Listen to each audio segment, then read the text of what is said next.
Finally, you've developed your ideas.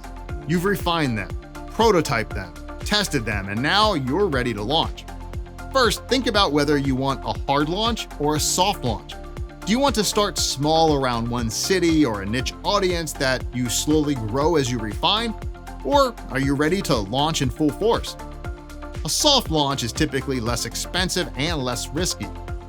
It's easier to manage expectations or troubleshoot any issues as they come up. There's also a little more room to test and iterate your marketing strategy as you go. With a hard launch, though, you're more likely to make a bigger splash with immediate impact. If you're entering a market with a unique product, a hard launch can also establish you as a leader before your competitors can catch up.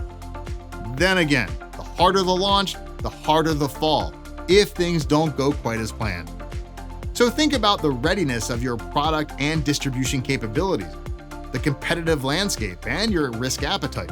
After you've looked over your options, make the right decision for you. And lastly, this isn't the finish line, it's the starting point. You also need to establish a customer feedback loop.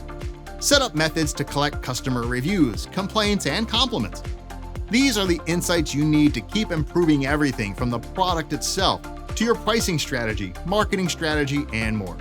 Then double-check your plans.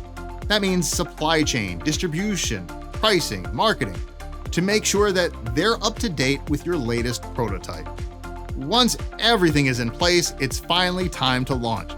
Keep an eye on the KPIs and success metrics we talked about earlier.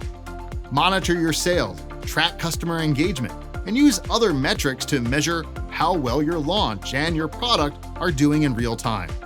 And cross your fingers, all your planning, testing, revising, and hard work will pay off with a successful product launch.